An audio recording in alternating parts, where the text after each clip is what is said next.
जी गोरखपुर से। राधे राधे। राधे राधे महाराज जी। गुरु जी, जब कभी कठिन परिस्थिति आती है तो मन को शांत उस समय कैसे रखा जाए? उस स्थिति को भगवान से जब तक संबंध नहीं होगा तब तक मन को शांति नहीं दी जा सकती। कोई व्यक्ति हमारा सहयोगी नहीं हो सकता, क्योंकि वो अल्पज्ञ है और वो एक देशी है।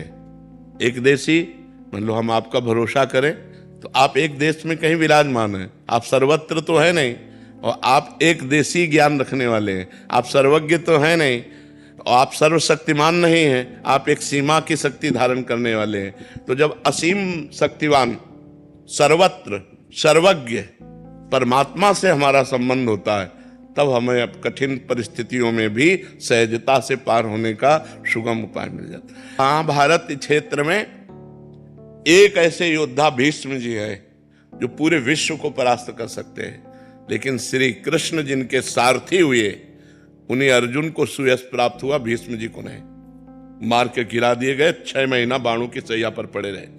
जिन अर्जुन को प्रत्यंचा चढ़ाना सिखाया द्रोणाचार्य जी ने, उन द्रोणाचार्य को परास्त करने की सामर्थ्य अर्जुन में कहां से आ जाती? जिन्होंने स्वयं प्रत्यंचा चढ़ाना सिखाया शिष्य को, तो शिष्य श्री कृष्ण से संबंधित है, इसलिए गला काट के फेंक दिया गया द्रोणाचार्य जी का। बात यह समझनी है कि भगवान से यदि संबंध है तो हर परिस्थितियों में महान दिग्विजय योद्धा सामने होने पर भी उसको परास्त होना पड़ेगा। महान विपत्ति होने पर भी हम मुस्कुराकर उसे रौंद देंगे। महान कठिनता में भी हम धैर्य नहीं खोएंगे, यदि भगवान से हमारा संबंध है तो। या वो तो है ही, लेकिन स्वीकृति करना है। हम लोग स्वीकृति नहीं किए, हम संसार से संबंध माने हुए, लेकिन भगवान को अपना नहीं माने हुए। इसीलिए हर परिस्थिति हमें रौंद देती है। हर बोले डिप्रेशन में जा रहे हैं, परिस्थिति ने रौंद दिया। अगर सकारात्मक सोच बनी रहती कि इस स्थिति में भी भगवान, और भगवान का चिंतन जब होता है, भगवान का भजन होता है, तो बुद्धि बड़ी प्रवीण होती है। वो हमें कहीं दुख में फंसने नहीं देती, बचा लेती है। और जब भगवान का भरोसा और भजन नहीं होता तो हमारी बुद्धि इस प्रपंच में दुखालय में फंस जाती है। इस संसार का नाम भगवान ने रखा है दुखालयम अशाश्वतम। दुखालय है और नाशवान है। इसलिए हर कठिनता, हर विपत्ति, हर परिस्थिति से निपटने के लिए हमारे अंदर नाम चलना चाहिए और भगवान का भरोसा होना चाहिए। 2 बातें होनी चाहिए। मनीष जी उत्तराखंड से। श्री हरिवंश महाराज जी। महाराज जी, आपके चरणों में कोटि कोटि प्रणाम। महाराज जी, आपकी और श्री जी की कृपा से पिछले 2 वर्षों से नाम जप करने का प्रयास कर रहा हूँ। पूज्य गुरुदेव भगवान, कुछ दिनों पहले आपने नाम जप की संख्या का विस्तार से वर्णन किया कि इतने करोड़ नाम जप की संख्या से अमूक परिवर्तन होगा। देखो, एक है सीढ़ी से चढ़ना और एक है लिफ्ट से चढ़ना। पसंद कौन करोगे? तो जो करोड़ों की संख्या का वर्णन था वो सीढ़ी से चढ़ना है। लिफ्ट में चढ़ने का मतलब है, देखो करोड़ों की संख्या का तुमने संकल्प लिया और शाम के मरना है तुम्हें, तो तुम्हारा संकल्प काम करेगा? हाँ, लिफ्ट काम करेगी। लिफ्ट माने कृपा। कृपा, हे भगवान मैं आपकी शरण में हूं और राधा राधा हम बोल रहे हैं और अभी हमारे प्राण निकल गए, अभी हम भगवान को प्राप्त हो गए। नामे भक्ता प्रणश्यते, मेरे भक्त का कभी नाश नहीं होता। जब पुत्र के बहाने से नारायण बुलाया और उनका कल्याण हो गया, मैं हजारों बार ये बात कहता हूं कि विश्वास करो इस बात पर, यदि हम राधा राधा जप रहे हैं, नारायण नारायण जप रहे हैं, कृष्ण कृष्ण जप रहे हैं, राम राम जप रहे हैं, हमारे अभी प्राण निकल जाए तो अभी भगवत प्राप्ति हो जाएगी। चाहे 10 बार नाम जप कराओ, करोड़ नहीं पहुंचे, अभी 10 ही बार हुए और 10 ही बार में भगवान की प्राप्ति हो जाएगी। तो हमको कृपा का मार्ग अपनाना चाहिए, क्योंकि हम लोग अनिश्चित मृत्यु वाले हैं।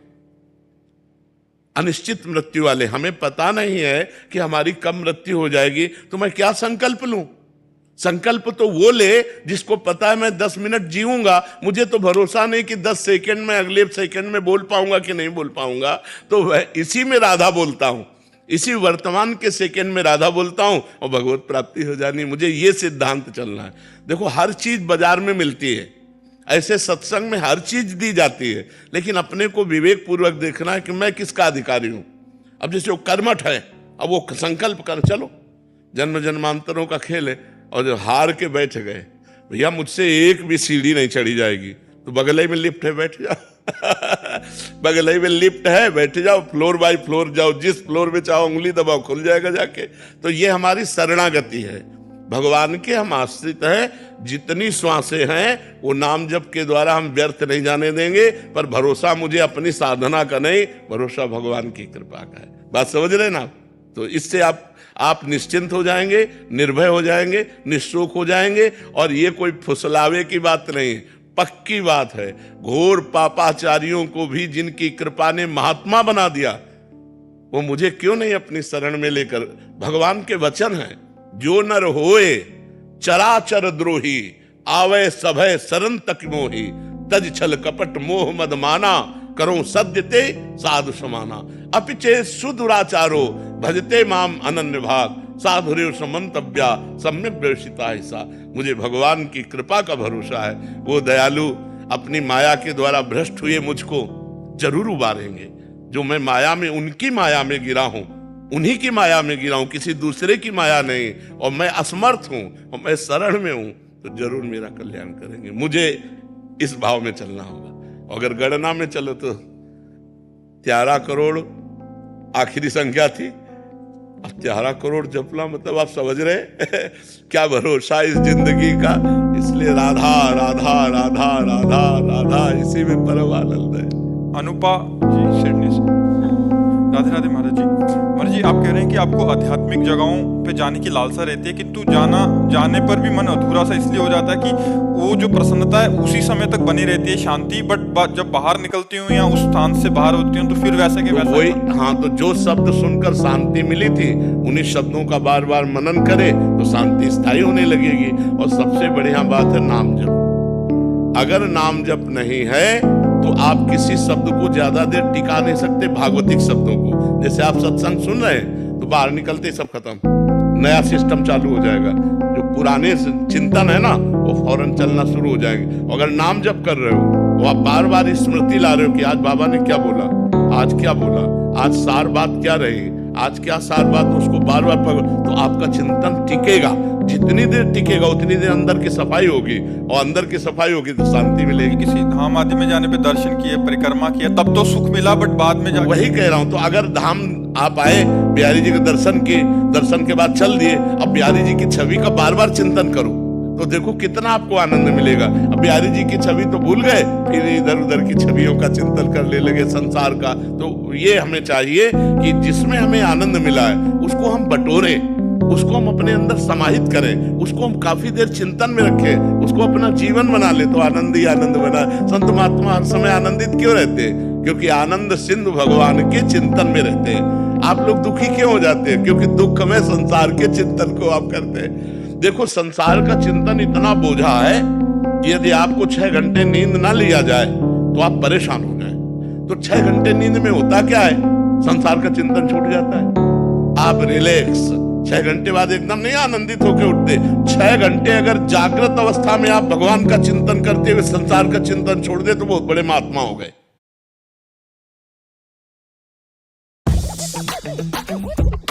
प्रो इन्वेस्टर्स के लिए बड़े महात्मा हो गए। संसार का चिंतन ही दुख देता है, अगर भगवान का चिंतन हो तो सुखमय हो जाए। सौरभ जी। राधे राधे। राधे राधे महाराज जी। गुरुदेव भगवान, अपेक्षा स्वार्थ से जन्म लेती है तथा स्वार्थ से पाप कर्म बनते हैं। ऐसे में गृहस्थ जीवन में अपने साथी के प्रति अपने कर्तव्य और उनकी वो अपनी अपेक्षाओं में अंतर कैसे करें? अपेक्षा भगवान से क्यों न रखो? अगर अपेक्षा व्यक्ति से रखते हो तो ये क्रम लागू होगा, लेकिन अपेक्षा भगवान से रखते हो तो स्वार्थ नहीं होगा, धर्म होगा। अर्थार्थी, जिज्ञासु, ज्ञानी, 4 भक्त भगवान ने कहे। हमें संकट निवृत्ति चाहिए तो भाव से पुकारते हुए भगवान से चाहिए। हमें ज्ञान चाहिए तो जगत गुरु भगवान से चाहिए। हमें जो चाहिए हम अपेक्षा करें भगवान से, ना कि मनुष्य से। मनुष्य से करेंगे तो ये क्रम लागू हो जाएगा। स्वार्थ है, पाप है, वासना है, अनुकूलता है, प्रतिकूलता है, लाभ है, हानि है। लेकिन जब हम भगवान से करेंगे तो धर्म होगा, और जब धर्म होगा तो आनंद होगा, शांति होगी। धर्मो रक्षते रक्षिता, धर्म तुम्हारी रक्षा कर लेगा। तो हम संसार से क्यों रखें? और कौन हमारी इच्छा पूर्ति कर सकता है यार? कौन पूरी कर सकता है? हमें तो ऐसा कोई लगता ही नहीं विश्व में कि हमारी इच्छा पूर्ति कर सकता है। कोई नहीं लगता। कैसे पूरी कर देगा? क्योंकि वो इच्छाओं वाला है, वो खुद इच्छा वाला है, वो एक सीमित धरा वाला है। और मेरी इच्छाओं की पूर्ति असीम है, तो असीम और वही पूरा कर सकता है जिसकी इच्छा नहीं है। हमारी इच्छाओं की पूर्ति, क्यों? अब जैसे हम चाह रहे हैं तो आप चाह रहे हो, और हमारी चाह आपके चाह के विरोध में है, तो कैसे पूरी होगी? अब आपकी कोई चाह नहीं है और मेरी चाह है, तो आप पूरी कर दोगे क्योंकि आपकी कोई चाह नहीं।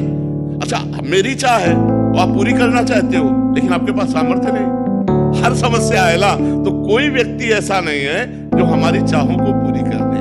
वो एकमात्र भगवान जो अचाह है और सर्व सामर्थ्यशाली है, वही हमारी चाहों को पूरी कर सकता है। इसलिए भाई जुड़ो, भगवान से जुड़ो, नाम जप करो, सत्संग करो, शास्त्र स्वाध्याय करो, धर्म से चलो, तभी आनंद की प्राप्ति होगी। और मनुष्य जीवन बड़ा दुर्लभ है और बड़ा खतरे का है। पानी का बुलबुला कब फूट जाए, ऐसे मनुष्य जीवन कब छूट जाए कुछ पता नहीं। पक्का समझो। इसलिए बहुत जल्दी जल्दी नाम जप करो, राधा राधा राधा राधा राधा। हमारी एक भी श्वास खाली न जाए। तो कलयुग बढ़ता जा रहा है। 4,32,000 वर्ष में अभी 5,000 के ऊपर कुछ वर्ष हुए हैं, और हालत ये है, पति पत्नी में विश्वास नहीं रह गया, कोई संबंधों में मिठास नहीं रह गई। छोटी सी छोटी जमीन या छोटे से अंश के लिए भाई भाई को मार डाल रहा है, भ्रातृ भाव नहीं रह गया। अभी तो 5,000 वर्ष हुए हैं, 4,32,000 वर्ष है, हाहाकार मच जाएगा। इसलिए नाम जप करो, जितना नाम जप करो, ऐसा करो कि अब दोबारा इस कलिकाल में जन्म ना हो, ऐसे मलिन काल में जन्म ना हो। सतयुग त्रेता द्वापर में जन्म हो तो अलग बात है, अब मलिनता बढ़ती चली जाएगी। देखो 40 वर्ष पहले हमने गर्लफ्रेंड बॉयफ्रेंड नहीं देखा, ये सिस्टम नहीं था। अब देखो कैसा गंदा सिस्टम चल गया है। तो हमें लगता है ऐसा भजन कर लिया जाए कि आगे हर आदमी शराब पीने लगा है, हर आदमी मतलब गलत आचरणों में। अच्छा, आप गलत आचरण करके हमें भिक्षा देंगे तो हमारी बुद्धि क्या होगी? तो अब बड़ा मतलब लगता है कि कहाँ खाए। तो इसीलिए भगवान के भरोसे हो गए कि जो दे दोगे उसी से खा लेंगे, जैसे चलेंगे। जो भगवान दे दिए, और भगवान खुद दे रहे, भगवान सबको देते हैं, ऐसे भगवान